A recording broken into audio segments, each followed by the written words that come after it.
दादी प्रकाशमणि के प्रति विशेष भोग तथा वतन का दिव्य संदेश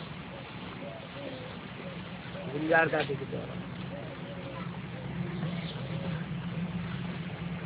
आप सभी की बहुत बहुत दिल की यादें और प्यार लेते हुए मैं वतन में पहुंची। तो आज क्या देखा कि हमारी दादी बाबा के साथ थी।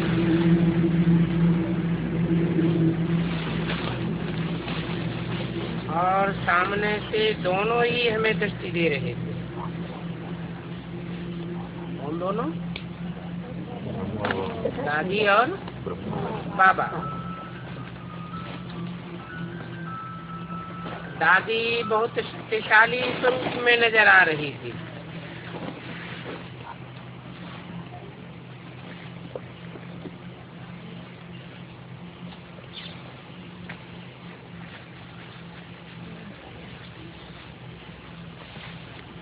मैं नजदीक आकर पहुंची तो बाबा ने कहा, आओ मेरे दिल तक नशीन बच्चे आओ। दादी मुस्कुरा रही थी। बाबा ने ऐसे हाथ किया तो जैसे दादी एक तरफ से बाबा की बाहों में और मैं दूसरी तरफ से बाबा की बाहों में समा गई। फिर बाबा अपने हाथ और अपने साथ हम दोनों को अपने कमरे में लेकर चले और गद्दी पर बैठ गए और कहा, बच्ची आप सभी की याद प्यार लेकर आई हो। तो दादी ने कहा, आज मेरे लिए भी याद प्यार लाई होगी ना। मैंने कहा, दादी आपके लिए तो सभी ने पदम गुना याद प्यार दिया है। सभी कह रही हैं, कहाँ है हमारी दादी, कहाँ है दादी। तो बाबा ने कहा, देखो बच्ची की काफी समय से दिल में यही आशा थी कि मैं बाबा समान स्थिति का अनुभव करूं।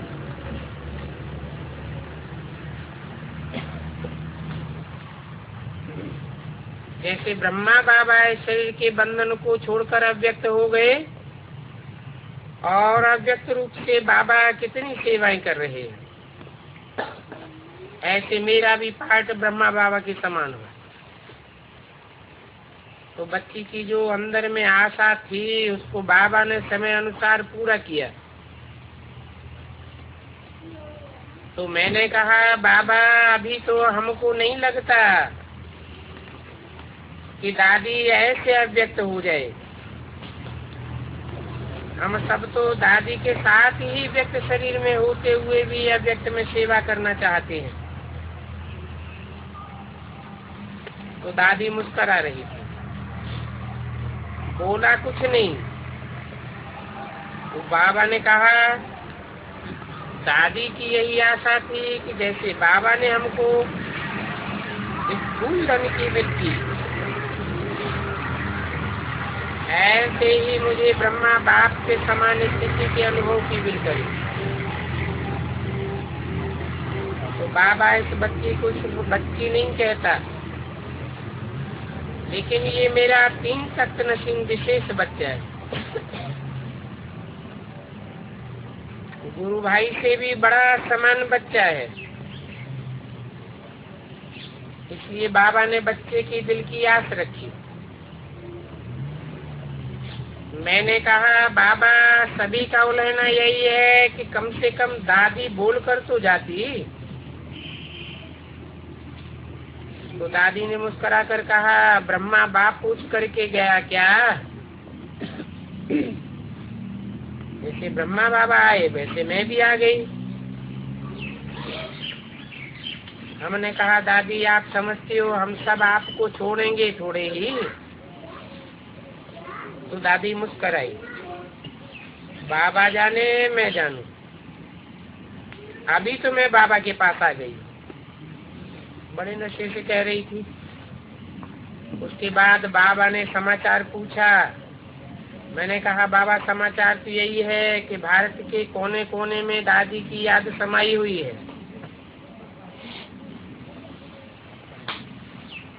ब्राह्मण परिवार के मन में तो है ही, लेकिन दादी ने जो भी सेवा की है उन सेवा वाली आत्माओं के पास दादी के लिए कितना प्यार है, ये तो हम लोग देख ही रहे हैं। वीआईपी हो कोई भी हो, दादी शब्द ऐसे बोलते हैं जैसे दादी उनकी ही दादी है।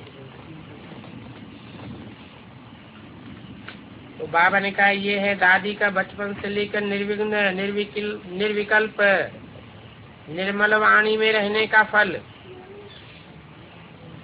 तो ये सूक्ष्म पुरुषार्थ भी क्या होता है, उसका प्रैक्टिकल स्वरूप हर एक बच्चा साकार में देख रहा है कि बच्ची ने जो गुप्त पुरुषार्थ दिल से पुरुषार्थ किया है, दिल से सभी को प्यार दिया है, संदेश दिया है, तो आज संदेश देने वाले प्यार लेने वाली आत्माएं सब दादी को ऐसे ही याद करती है जैसे ब्रह्मा समान।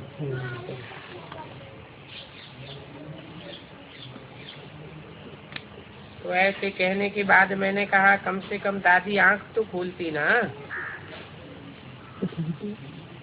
ऐसे ही दादी बेड पर चली गई। बाबा ने कहा वो बेड पर नहीं थी, लेकिन बाबा के वतन में ही थी।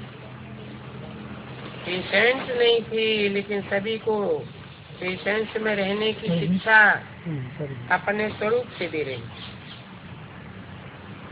तो बाबा ने कहा तुम लोगों ने नोट किया इतनी बीमारियां होते हुए भी कोई दुख का स्वरूप मात्र चिन्ह नहीं था।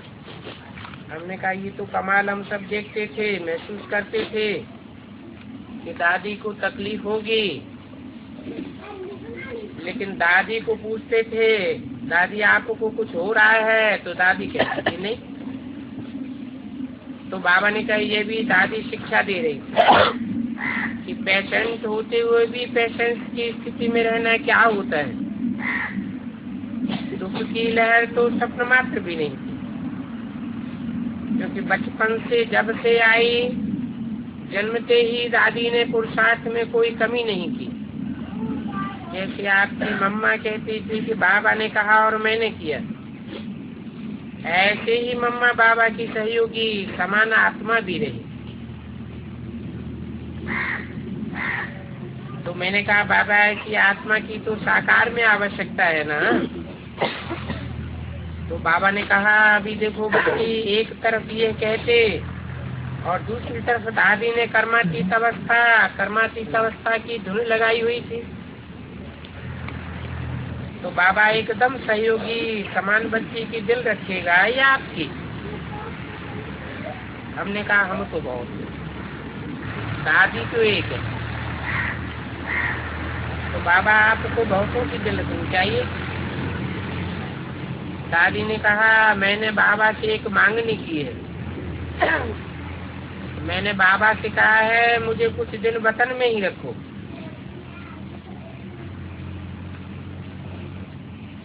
जैसे ब्रह्मा बाबा शरीर छोड़ने के बाद भी विश्व की सेवा में बहुत बहुत सहयोग दे रहे हैं,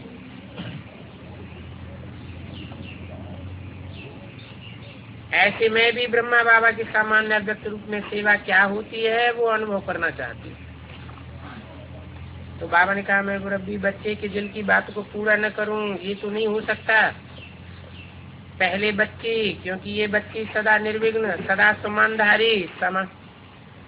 सम्मानधारी मूर्ति बनकर रही, कोई भी विघ्न के वश नहीं रही, विजयी रही, विजयी बनाया। इसलिए बाबा इस बच्ची को गिफ्ट देता है, 12 दिन तक वतन में रखेगा।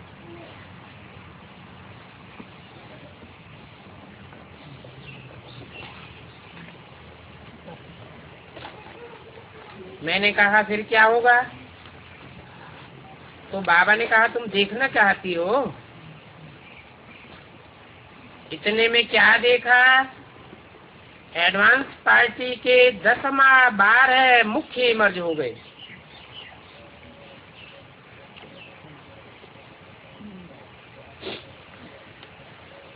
जो भी विशेष गए हैं, दादी, मम्मा, विश्व किशोर,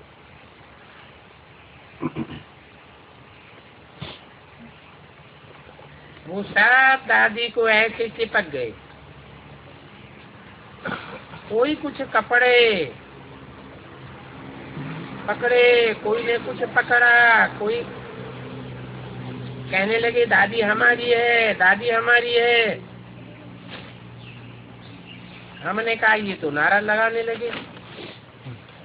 कहा आपके साथ इतना ही रही है, अभी दादी हमारी भी है। और दादी को विशेष कार्य के लिए बाबा ने बुलाया है।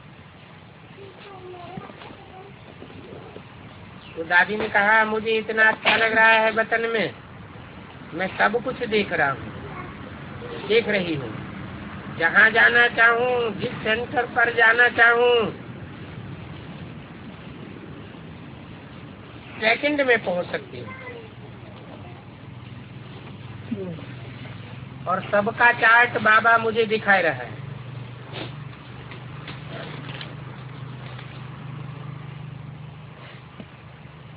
दादी ने कहा मुझे तो बड़ा मजा आ रहा है। हमने कहा हमको तो मजा नहीं आ रहा है।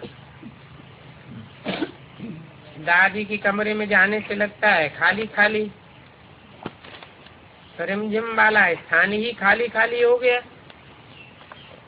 तो दादी ने मुस्कुराया। बाबा ने कहा अभी बच्चे समय को समीप लाना है।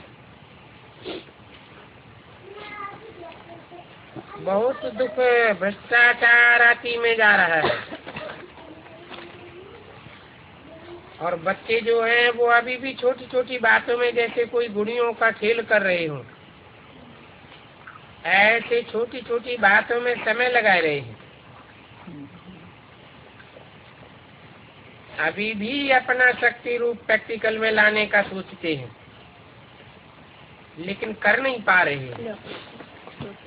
मैंने कहा बाबा कोशिश तो सभी कर रहे हैं।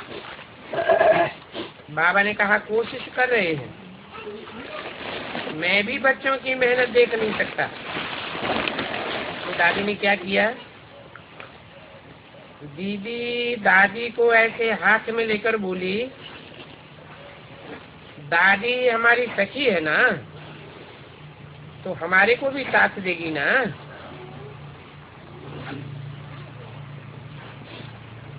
मम्मा तो ऐसी मीठी दृष्टि दादी को दे रही, जो एकदम जैसे समान स्थिति वाले होते हैं, एक दो से मिलते हैं तो कैसे मिलते हैं। तो मम्मा दादी को ऐसे दृष्टि दे रही थी। ये सीन भी पूरी हुई। फिर बाबा ने कहा बच्ची ये भी अपने एक एग्जाम्पल देखा। इस बात का एग्जाम्पल देखा, बाबा भी बार बार सभी बच्चों को कहते हैं कि अचानक और एवर रेडी। दादी की दोनों बातों में विशेषता देखी। एक एग्जाम्पल दादी का देखा, कुछ याद आया, कोई बात याद आई, अपने शरीर से भी न्यारी हो गई, और साथ साथ अचानक ही दादी चली गई।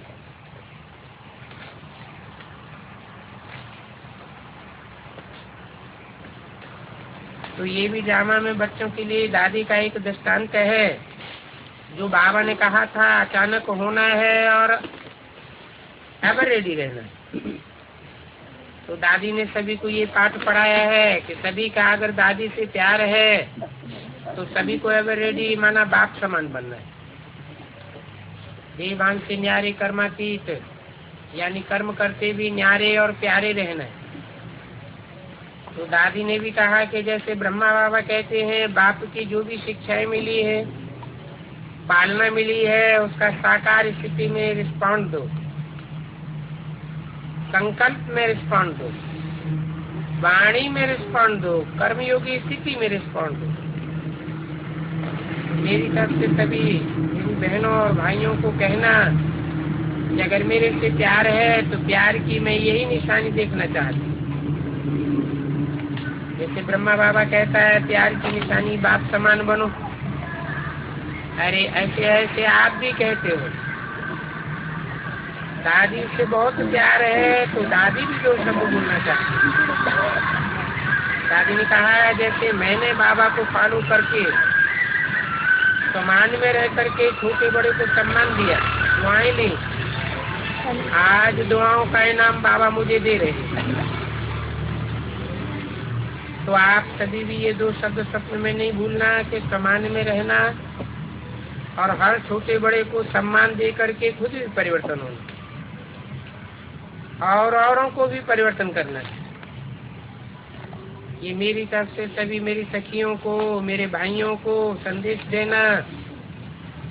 तो अभी टाइम तो बहुत बीत गया, अभी घर चलना है। तो दीदी ने बीच में ही कहा ये तो मेरी बात आपने कह दी, मुझे तो और बहुत याद आता था, मेरा तो गीत यही था अब घर जाना है। तो जो भी एडवांस पार्टी वाले थे उन सब ने भी कहा कि हम सब भी आपको कहते हैं कि हम सब आपका इंतजार कर रहे हैं।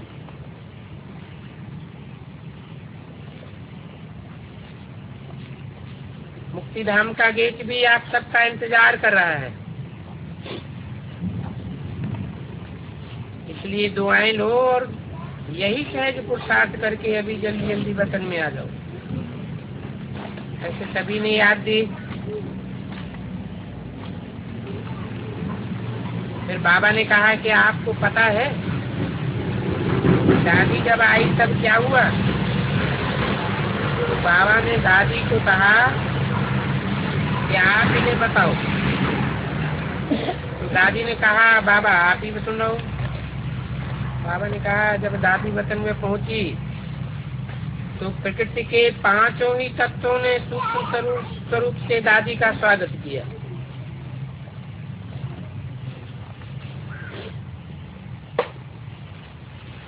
और दादी के दिल तक पर आकर बैठ गई।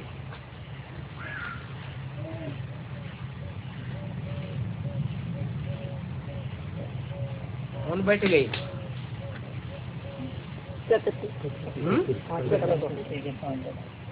दादी के दिल तक पर आकर कौन बैठ गई? पांच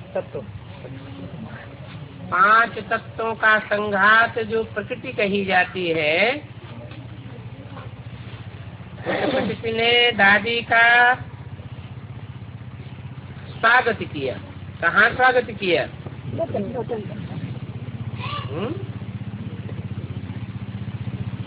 सूक्ष्म वतन में स्वागत किया। एडवांस पार्टी है कहाँ? सूक्ष्म वतन में ही तो है, सूक्ष्म स्टेज में है ना।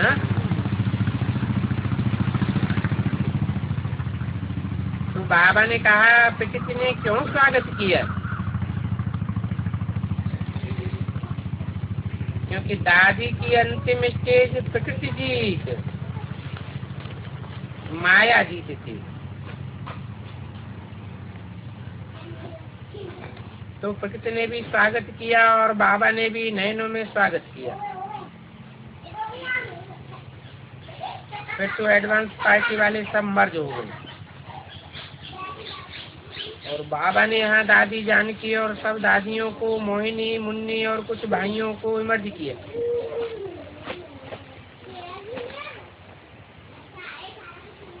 दादी ने सबको ऐसी मीठी दृष्टि दी, उसमें स्नेह भी था, शक्ति भी थी। ऐसे लग रहा था जैसे सभी को दादी लाइट और माइट का दृष्टि में वरदान दे रही। दादी के नैन खुले हुए थे लेकिन नैनों से लाइट की किरणें निकल रही थी और जो भी वहाँ इमर्ज हुए तो जैसे दादी के नैनों द्वारा किरणें पहुँच रही थी और सभी ने दादी से बहुत अव्यक्त मिलन मनाया। ऐसे कहते बाबा ने कहा बच्ची अभी तो दादी मेरे पास है,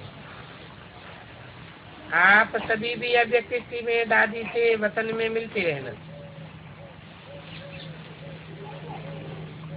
लेकिन अव्यक्त रूप में आएंगे तभी मिलेंगे।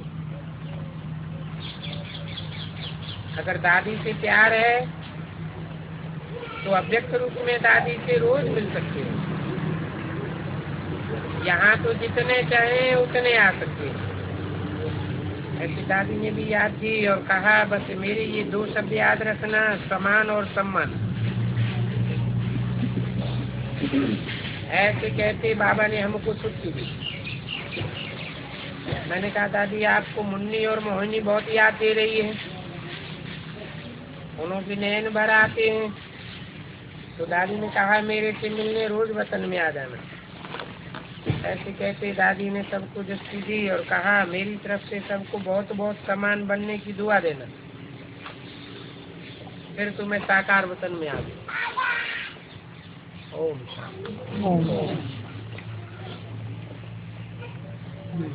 अब आगे क्या पार्ट बजाना है?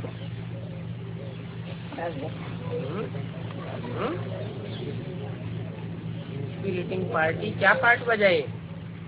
खास दादी जो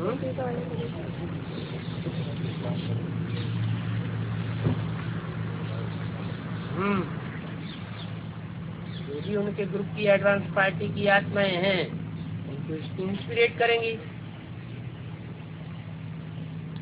और प्रकृति से हाथ मिलाया।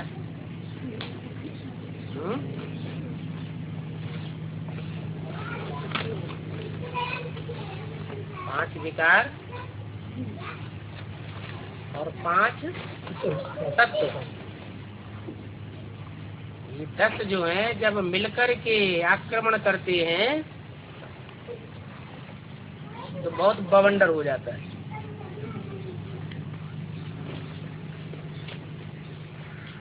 स्थूल शरीर में बंधे हुए हैं तो कम ताकत होती है, और स्थूल शरीर के बंधन से छूट गए, सूक्ष्म शरीर के बंधन में आ गए, ताकत बहुत बढ़ जाती है। तो जब चाहे जहाँ चाहे 1 सेकंड में आत्मा पहुँच सकती है।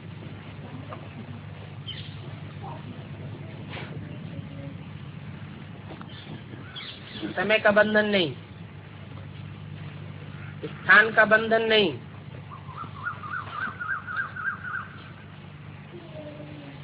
साकार शरीर से तो पहुंचने में टाइम लगता है।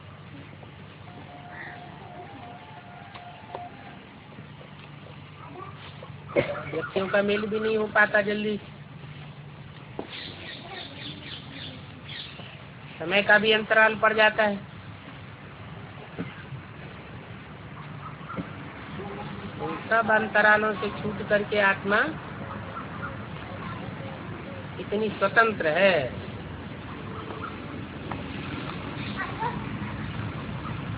परंतु निर्बंधन तो नहीं कहेंगे पूरा।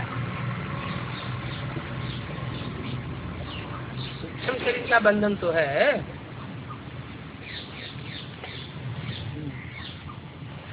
ऐसे तो नहीं कि बीच में कोई स्टेज में आ जाए।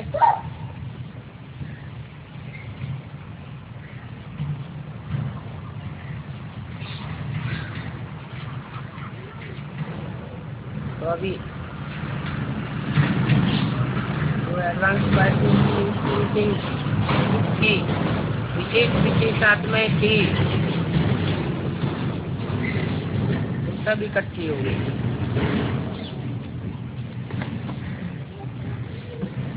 किशोर भाव, दादी, बाबा और मम्मा,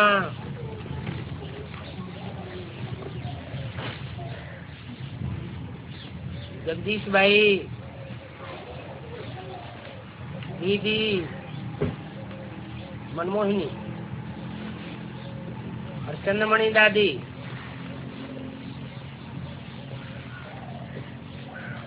ये सारी की सारी इंस्पिरेटिंग पार्टी अब जोर शोर से काम करेगी।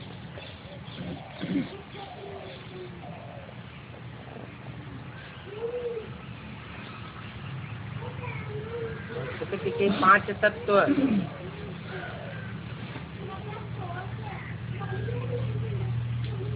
ये अभिमानी के 5 भूत, 10 मिलकर के जब जोर लगाएं तो बाबा के बच्चों की अच्छी खासी परीक्षा हो जाए।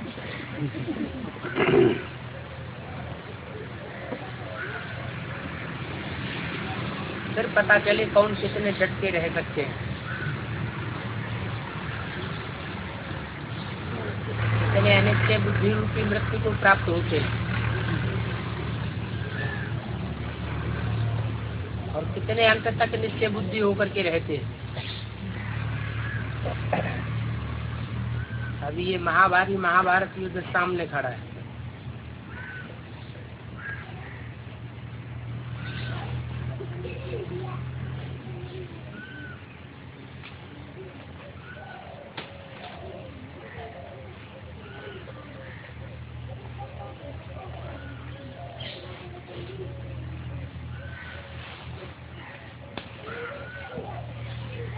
क्लास चल रहा था 28/12/67 का।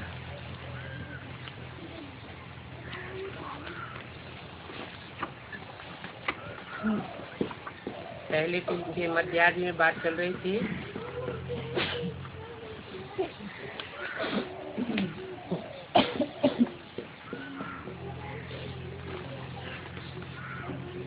एक जन्म पवित्र बन करके स्वर्गवासी बनना है।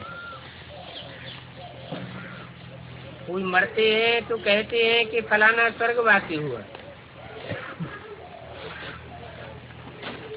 वो तो भक्ति मार्ग की बात है। तो ज्ञान मार्ग में इसकी क्या शूटिंग होती है? जो यहाँ जीते जी ये भान से मरते जाते हैं, उनको ये अनुभव होता है कि हम सदा स्थिति में रहने के कारण स्वर्ग का अनुभव कर रहे हैं। मौज मस्ती की जीवन हो जाती है। इसके लिए बोला है संगम युग है ही मौजों का युग। लेकिन उसके लिए इसे एक जन्म पवित्र रहना पड़े। तो दुनिया वाले तो कहते हैं फलाना मरा स्वर्गवासी हुआ, वो तो सिर्फ कहते हैं, वास्तविक अनुभव तो कोई नहीं करते। स्वर्गवासी हुआ तो कहाँ था? जरूर पहले नरक में था। जैसे सन्यासी लोग गंगा को पतित पावनी समझकर जाकर स्नान करते हैं,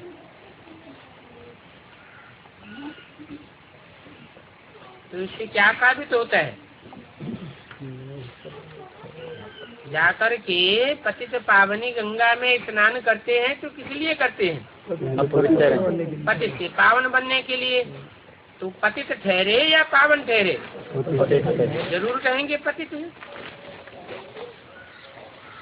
अब गंगा तो पतित पावनी है ही नहीं।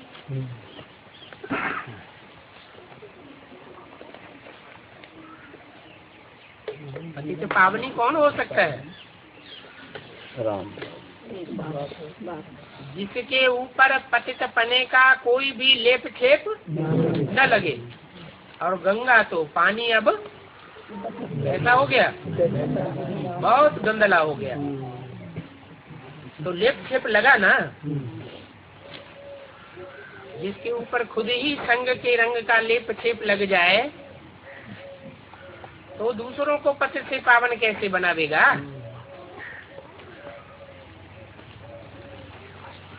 स्वर्ग में ऐसे कब नहीं कहेंगे कि फलाना स्वर्ग पधारा। क्यों? वहाँ ऐसे क्यों नहीं कहेंगे? वहाँ तो सब है ही स्वर्ग में। तो स्वर्ग से स्वर्ग पधारा होने की तो बात पैदा ही नहीं होती। वहाँ तो पुनर्जन्म में ही स्वर्ग में रहते, यहाँ तो नरक है। ऐसे तो पुनर्जन्म भी नरक में ही लेते हैं। जो स्वर्ग में मरते हैं कहाँ जन्म लेते हैं? स्वर्ग में जन्म लेते हैं। और नरक की दुनिया में जो मरते हैं वो नरक में जन्म लेते हैं। बाप ही समझाते हैं कि मैं जब स्वर्ग का उद्घाटन करने आता हूँ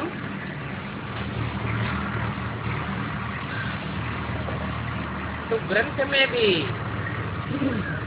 लिखा हुआ है उसकी यादगार कि मनुष्य से देवता की करतन लागी बात। तुम तो ही देवता थे ना, फिर तुमने 84 जन्म लिए। तुम ये नहीं जानते थे, तुम अपने जन्मों को जानते ही नहीं थे। जिस शरीर में प्रवेश किया वो भी अपने जन्मों को नहीं जानते थे। बाप कहते हैं कि बहुत जन्मों के अंत में जब कि वानप्रस्थावस्था होती है तब मैं प्रवेश करता हूँ, मैं स्वर्ग का उद्घाटन करता हूँ। तो तुम बच्चों को कितनी खुशी होनी चाहिए। यहाँ पर तुम किस लिए आते हो? कहते हैं बाबा आपसे स्वर्ग का वर्षा लेने के लिए आए हैं। तो बाप कहते हैं ऐसे नहीं कि तुमको कोई यहाँ पर बैठ जाना है, भला अपने घर में ही रहो। मैं तो तुमको पावन बनने की युक्तियाँ बताता हूँ। श्रीमत देता हूँ, पावन बनोगे तो पावन दुनिया का मालिक बनोगे।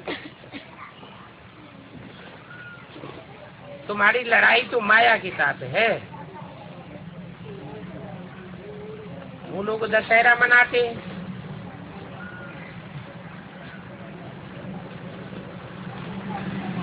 नाम क्या रख दिया है? दशहरा। वो हरा क्या हरण किया? 10 सिरों का हरण किया। 10 सिरों के नाम क्या हुए?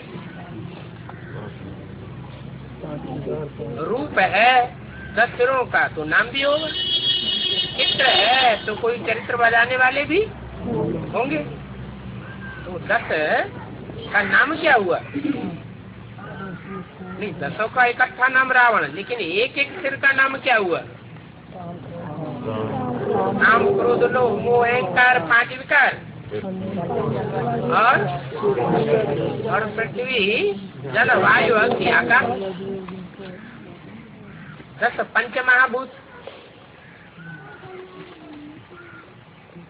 आज की दुनिया में जबकि दुनिया पतित तमो प्रधान हो गई है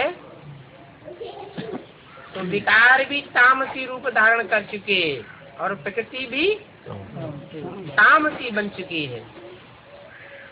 ये 10 सिर मिलकर के मनुष्य मात्र को बहुत दुख दे रहे हैं।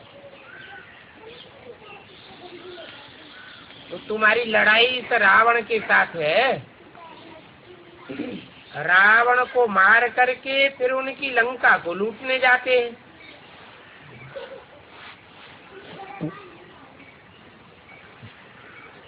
इतनी खुशी मनाते हैं रावण को लूटने में। बाप समझाते हैं कल पहले भी जो किया है वो ही फिर भक्ति मार्ग में मनाते हैं। क्या? रावण से युद्ध करना, युद्ध करने के बाद रावण को जीतना और जीतने के बाद रावण की लंका को लूटना। इसलिए अज्ञातवाणी में क्या बोला है? रावण इस समय 20 नाखूनों का जोर दे करके तुम बच्चों के लिए नई दुनिया की राजधानी स्थापन कर रहा है।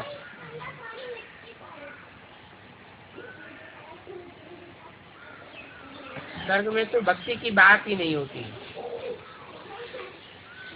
यज्ञ तप आदि कुछ भी नहीं होते हैं। वेद के बाप से आधा कल्प के लिए वहाँ वर्षा मिल जाता है और वह वर्षा बाप के सिवाय कोई दे नहीं सकता है। बाप कहते हैं अभी फिर मैं तुमको वर्षा देने आया हूँ। फिर भी आश्चर्यवत भागंती हो जाते हैं।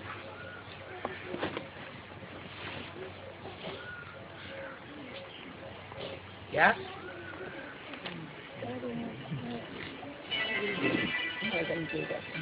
आधा कल्प का सुख का वर्षा देने आता हूँ और आया हुआ भी हूँ। तुमको वर्षा मिलता भी है, तुम अनुभव भी करते हो, फिर आश्चर्यवत भागंती क्यों हो जाते हैं?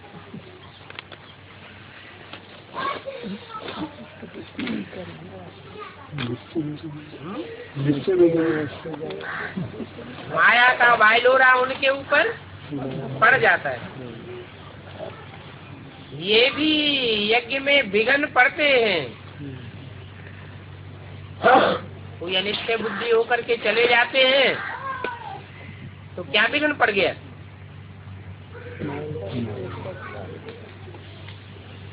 लोग कहेंगे जरूर यहाँ भगवान कुछ नहीं आया हुआ। भगवान आया हुआ होता तो भगवान को छोड़ के कोई भागेगा क्या? विघ्न पड़ते हैं। ये विघ्न पड़ने का कारण क्या है? मूल कारण क्या होता है?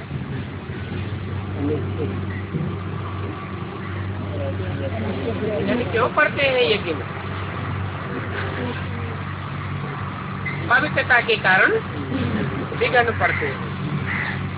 अबलाओं पर कितने अत्याचार होते हैं। द्रौपदी का दिखाते हैं, उनको नग्न किया। द्रौपदी ने पुकारा, फिर कृष्ण ने साड़ी दी। अभी बाप तुमको 21 जन्म के लिए पवित्र बनाते हैं। बाकी साड़ी आदि की बात नहीं है।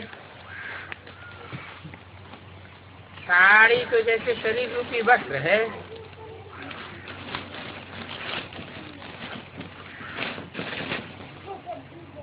और साड़ी रूपी वस्त्र कृष्ण के लिए दिखाई दिया है, कृष्ण का नाम लिख दिया है। वास्तव में तो ये बाप की बात है। बाप कहते हैं मैं तुम बच्चों से 21 जन्म के लिए राज भाग देता हूँ। 21 जन्म तो तुम बिल्कुल ही सुख में रहेंगे।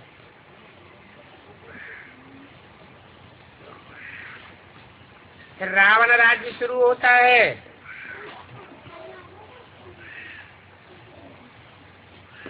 तो तुम वाम मार्ग में चले जाते हो। वाम मार्ग माना उल्टा मार्ग।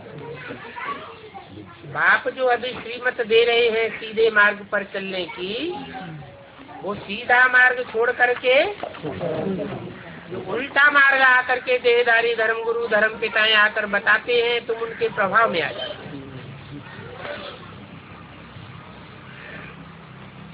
विकारी बन पड़ते हो। इसलिए बाप फिर आते हैं तुमको निर्विकारी बनाने के लिए।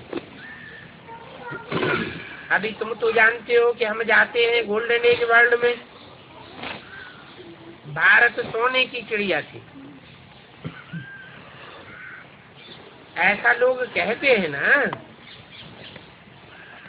परंतु वह सोने की चिड़िया कब थी, पैराडाइज कब था, ये तो कोई भी नहीं जानते।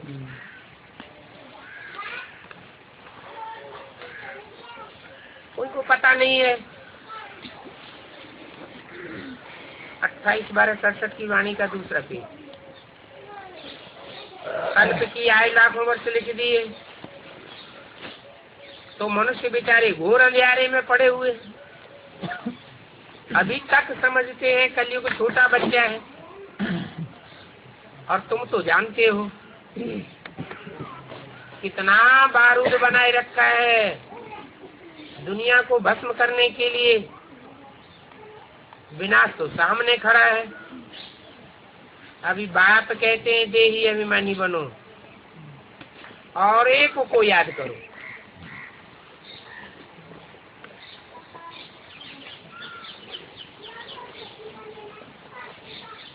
तुम बच्चों के लिए शिव बाबा टीवी पर बहस लाया है क्या? तुम बच्चों के लिए, बच्चों की याद की शिफ्ट क्या बताई?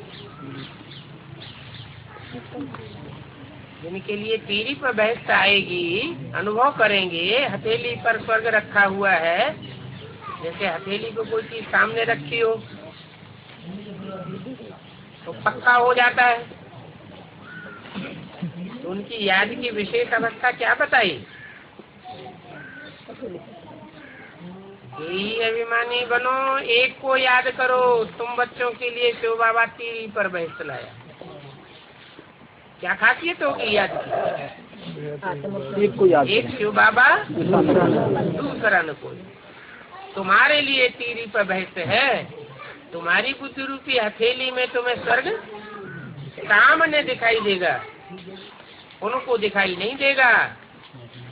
जिनकी बुद्धि में एक नहीं है लेकिन अनेक बसे हुए हैं, दीदी दादी दादा हैं, सब तरफ बुद्धि दौड़ती है। वो कहाँ जाएंगे? जिसको याद करेंगे उसके पास जाएंगे। जिसको याद करेंगे उसके पास जाएंगे। हाँ, वो चले जाएंगे अगले जन्मों में, और तुमको इसी जन्म में बाप से बहस प्राप्त हो जाता है। स्वर्ग में तो देवताएं ही चाहिए, और धर्मों की आत्माएं नहीं चाहिए। और स्वर्ग की स्थापना का फाउंडेशन बाप ही डालते हैं। क्या? बाप के सिवाय और कोई धर्म पिता या धर्म पिता की आधार मूर्त आत्मा या कोई भी धर्म पिता की बीज रूप आत्मा स्वर्ग का फाउंडेशन नहीं डाल सकता। बाप तुमको पढ़ाते हैं, जो एडाप्टेड बच्चे बनते हैं उन्हीं को पढ़ाते हैं। तुम अभी पढ़ रहे हो। एडाप्टेड का मतलब क्या है?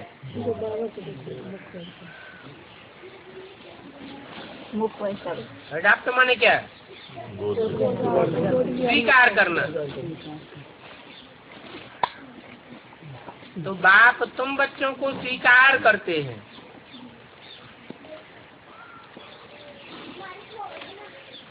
बच्चे निश्चय पत्र लिख करके देवे एक अलग बात, बच्चे समर्पण पत्र लिख करके देवे एक अलग बात, लेकिन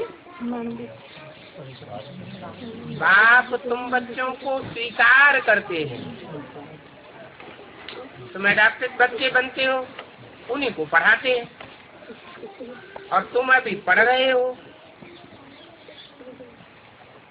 तुम्हें अंदर में फीलिंग भी आती है कि हम नर से नारायण जैसे बन रहे हैं। नारायण बनने के लिए पढ़ रहे हैं। ये सच्ची सच्ची सत्यनारायण की कहानी तुमको शिव बाबा बताते हैं। भक्ति मार्ग में फिर अमर कथा, तीजरी की कथाएं सुनते हैं, वो तो सब झूठ है। गीता, भागवत, रामायण सब झूठी है, और सब में ग्लानि भरी पड़ी है। कह देते हैं राम की सीता चुराई गई।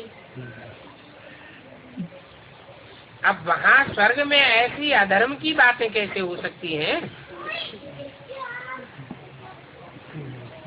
क्या क्या बैठ लिखा है। कहते एक हैं, क्या कहते हैं? कहते हैं राम राज्य में त्रेता युग में बहुत सुख था, सब सुखी थे। तो कहते एक है और लिखते दूसरा है। क्या लिख दिया? कि राम की सीता ही चुराई, राजा की ही रानी चुराई ली जाएगी तो औरों का हाल क्या होगा। रामायण में तो बिल्कुल ही ग्लानि कर दी है। फिर लिखते हैं कृष्ण को कंस ने बुलाया,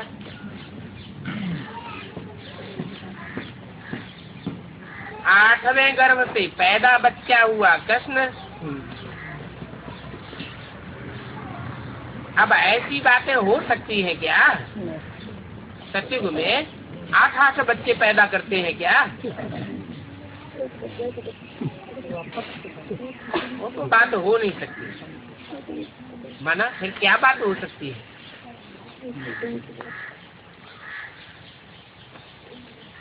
तो ज्ञान गर्भ की बात है। ज्ञान गर्भ में 8 नारायण जब प्रत्यक्ष हो जाते हैं, सतयुग का पहले नारायण से लेकर के सतयुग का 8वें नारायण, तो उस समय संगम युगी कृष्ण भी प्रत्यक्ष होता है। तो बताया ऐसी बातें कैसे हो सकती हैं, तो कुछ जानते नहीं है। सतयुग में कृष्ण कंस कहाँ से आया?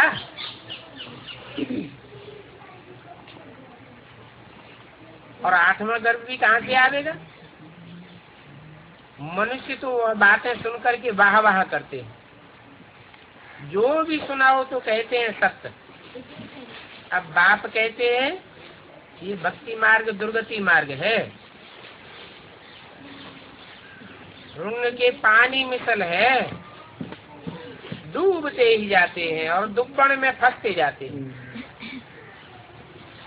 गले तक जाकर जब फंस जाते हैं तब बाप आते हैं, पुकारते हैं हे पतित पावन आओ, तो खुद भी पतित ठहरे ना, फिर उनको महान कैसे कह सकते हैं? महात्मा तो सिर्फ कृष्ण को ही कहा जाता है, बाकी महात्मा तो जन्म वही जन्म हठयोगी बन करके फिर जन्म लेते हैं विकार से। विष और अमृत का भी एक किताब निकला है, अखबार में पढ़ा था। प्रेसिडेंट ने अच्छा किताब लिखने वाले को प्राइज दिया है,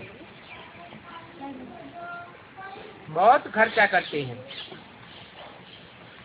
अब बाप भी कहते हैं बच्चों हम तुमको इतना धन दे कर गया, फिर वह सारा धन तुमने कहाँ किया? भक्ति मार्ग में तुम क्या क्या करते आए हो? पूजा आदि करते हो, भोग लगाते हो, फिर सारा भोग खुद ही खा जाते हो। भक्ति मार्ग की जो भी बातें बताते हैं वो यादगार कहाँ की है? ज्ञान मार्ग है।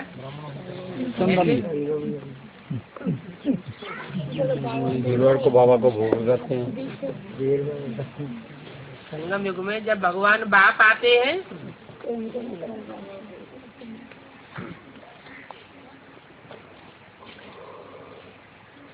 तो भक्ति मार्ग में तो होती है पूजा और ज्ञान मार्ग में होती है याद। पूजा करके फिर भोग लगाते हो, भगवान को भोग अर्पण कर देते हो। कहते हैं जब भोग लगाते हैं भगवान को तो पहले कौन सा पत्ता अर्पण करते हैं? जब तक वो पत्ता अर्पण न करें तब तक भोग भगवान को लगता ही नहीं। कौन सा पत्ता अर्पण करते हैं? तुलसी पत्ता अर्पण करते हैं। तो कोई आत्मा रही होगी ना? क्या आत्मा की बात है या पत्ते की बात है? आत्मा। जैसे शशि रूपी वृक्ष में 500-700 करोड़ पत्ते हैं, तो चैतन्य पत्ते हैं या जड़ पत्तों की बात है? चैतन्य पत्ते हैं। तो ऐसे ही भगवान जब आते हैं तो जब तक प्रैक्टिकल में आए हुए भगवान को तुलसी का भोग नहीं मिलता है तब तक और को सरेंडर नहीं किया जा सकता और कोई समर्पित हो भी नहीं सकते। इसलिए अव्यक्तवाणी में मुरली में भी बोला, कन्यादान में पंजाब सबसे आगे गया। अब एडवांस पार्टी में कहीं कन्याएं दिखाई पड़ती है पंजाब में? हाँ? नहीं दिखाई पड़ती। सिर्फ इशारा दिया कि जो पहली कन्या एडवांस पार्टी में समर्पित होती है वो पंजाबी खून की होती है। जब तक वो न समर्पित हो तब तक और दूसरी कन्याएं भगवान के कार्य में अर्पण होने की हिम्मत नहीं कर पाती। तो पूजा करते हैं, भोग लगाते हैं, फिर जब अनिश्चय बुद्धि बोलते हैं तो सारा भोग खुद ही खा जाते हैं।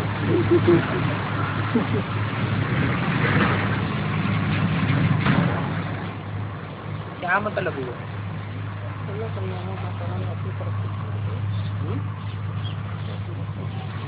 अरे माला के नंबर बनेंगे कि नहीं बनेंगे? हैं? तो किसी के 5 तत्व और 5 विकार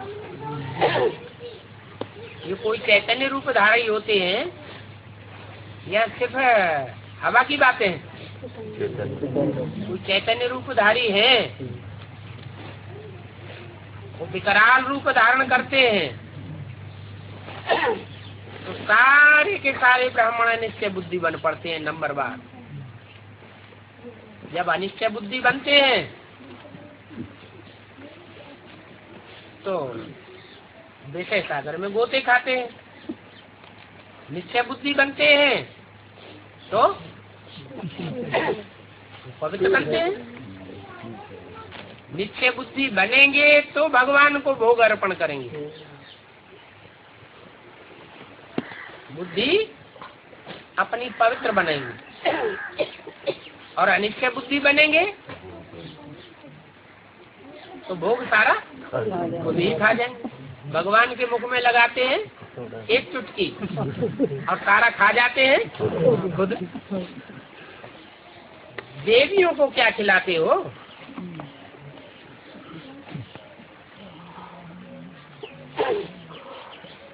देवियों को क्या खिलाते हो?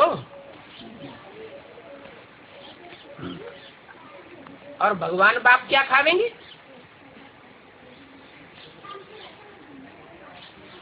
भगवान बाप आते हैं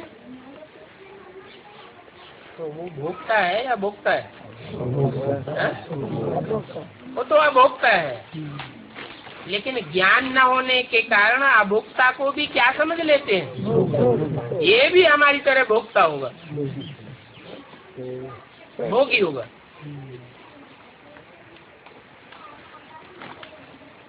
अब खिलाते हैं ब्राह्मणों को।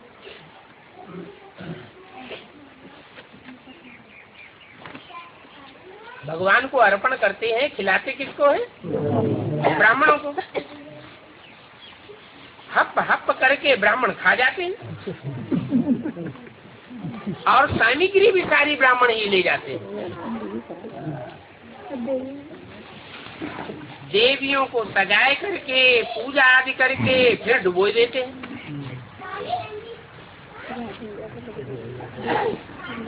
बुद्धि बनते हैं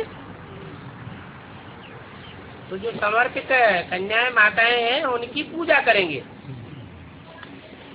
बाद में फिर जब तमो प्रधान बनते हैं तो फिर डुबो देते हैं। अगर प्रयास करने पर नहीं डूबती है तो लात मार के भी डुबो देते हैं।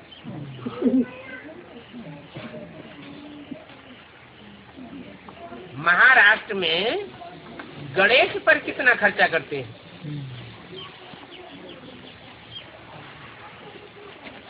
अब गणेश कोई होता है क्या? गणेश तो कोई नहीं होता, लेकिन गणेश जैसे वे अभिमानी तो होते हैं। गणेश का दिल डोल कैसा दिखाते हैं? हाथी की तरह देह अभिमान वाला। और हाथी के शरीर में भी सबसे जास्ती देहवान वाला अंग कौन सा दिखाया जाता है? मुख, आंखें।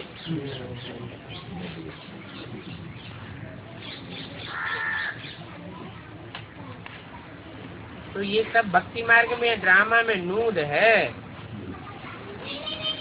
सेकंड बाई सेकंड जो कुछ भी होता है वो फिर जरूर रिपीट होगा, फिर ये भक्ति मार्ग होगा।